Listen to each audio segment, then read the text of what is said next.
So it is Sunday, and here's my little reading wrap up for the week. So I did finish 4 books last week. I finished House of Marion by J.L. Super great. It is going to be a series, I'm sure, and it doesn't publish until sometime this month. So if you're not one who likes to read a series before it's finished, maybe wait. However, this is super great. It was a great forbidden magic and a little bit of mystery in with her mom, her mom and her grandmother. It's got this school atmosphere, magical school atmosphere, and really dark. It's really dark.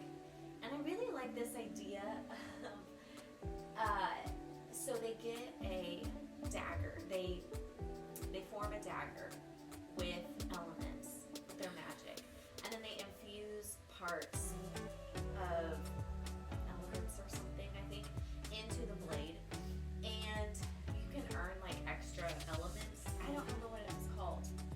Anyway, into the blade, and that kind of helps boost your magic, right? Also, at the end, you have kind of like a cotillion. You have a ball. I'm sorry, it's been a while since I've read it, and it's been a week. A week is what I mean. But you plunge the dagger into your heart, and it doesn't kill you. There's not even blood. Like, it just kind of goes in, and it's what bonds your magic to you. So that's like a cool aspect that I thought. I like it when magic worlds are just different than what you're used to, and JL really explored this different style, and I really liked it. And again, the setting was spectacular. I really loved that. Then I also had finished 2 audiobooks. The Vanderbeekers on the Road, which is Vanderbeekers number 6. Corinna Jan Glaser is one of my favorite middle grade authors. She is just, the Vanderbeeker series is just so cute, so cozy, very classic feeling. Like, these books can be read forever. And they take place in New York City in a brownstone, which just makes me want to go. Oh my gosh, I'm sorry, my cat's really crazy. It makes me want to go to New York. It makes me want to live in a brownstone and live with almost like an apartment with neighbors up above you. And it's really a cool setting. And then the siblings are just so cute. And the way they are all so close together. And then there's animals, and it's kind of chaotic. It feels like a normal family. But in this series, it leaves off from book 5, where they're going on a road trip to get their dad to go on a vacation. Like, the dad, I think there's like a tornado or a storm, and he can't get home from a trip. And so they decide to go to him. And so they're all in a van. They camp outside. They sleep some of them sleep in the van, some of them camp. They break down at one point. They meet some cool families along the way. And they go all the way to California. And there are all kinds of things going on, other subplots, which are, I think, another reason why I like this series is there's so many subplots with each of the siblings. And how it ends is just really beautiful. These series always end so warm and fuzzy. So I think book 7 comes out in a couple months, and it's the last one in the series. I think it's called Ever After or something like that. Also, if you can hear water running, my daughter is taking her shower, and hold on. Okay, also, the entertainment behind me is killing me right now. I hope you're enjoying that. Okay, that's racist, by the way.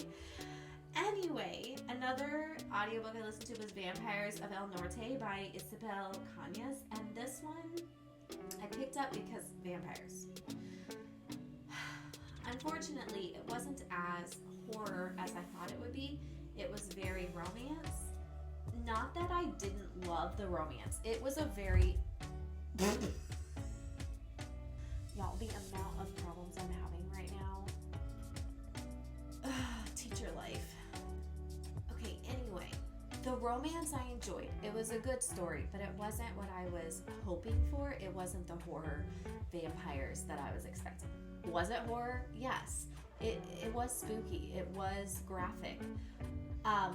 It was a cool, like, historical fiction feeling type of book, but with fantasy elements, which I thought was interesting. It's, I believe, like, the Mexican-American War or something along those lines, where the El Norte, the Americanos, are coming down and taking their land. So it was a really good way to illustrate that moment in history. But like I said, it was me going into a book blind. I just judged by the cover and the title. And the romance was, like, there was just a lot of repetition. The romance was good. The repetition, so the author just repeated things, and I thought drew it out a little too long with the romance side. But the rest of it was really good. So I think I gave it 4 stars, which is just because, yeah, the repetition. I just found myself speeding up dialogue or speeding up the audiobook, and when I have to do that, I just feel like it just wasn't 100% for me, but it was really beautiful, and I do recommend the audiobook.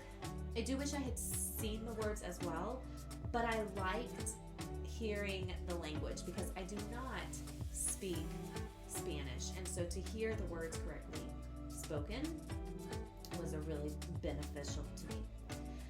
I also finished on my Kindle We Still Belong by Christine Day, and Christine Day has written, let me look up some of her other books. She is, and I'm going to say this wrong, she is Upper Skagit, Native American. They're in the Northwest. So she grew up in Seattle. She wrote I Can Make This Promise.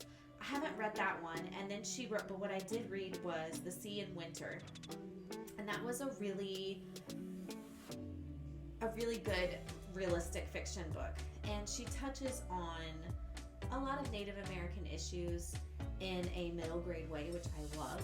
But what I loved about this book, she also has other anthologies and things, Ancestor Approved, and also Our Stories, Our Voices. But this book, again, I went into a blind, and this is kind of funny, but because of the other book, but it was a romance, and it was the cutest stinking thing I've ever read. One of the. It was. There is something about middle grade romance. You know, we all remember, probably, those awkward tween years, or when you're just starting out getting those feelings.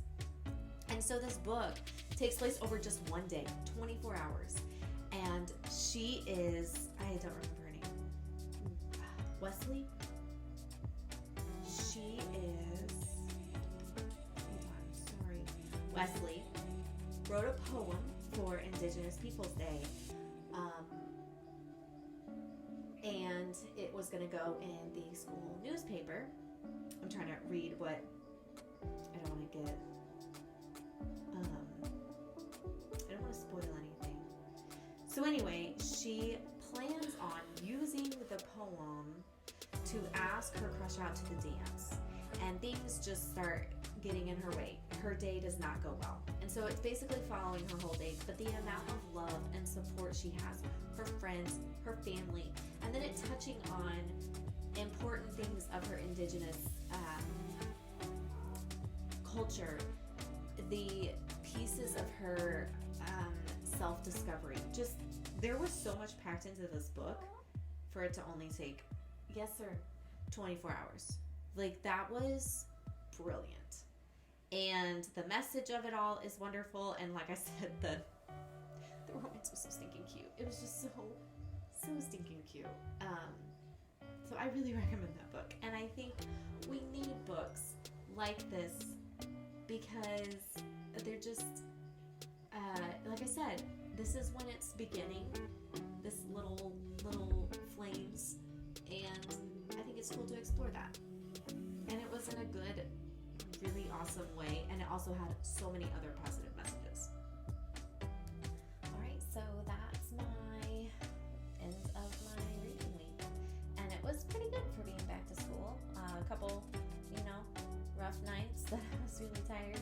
overall, a pretty good reading week, and I hope it'll be another great one. I've started a new audiobook, and yeah, but you'll have to find all that out on the next episode. So thanks for watching. Don't forget to subscribe and share it, like it, all the things, and check my description below for how to follow me and all the other things. So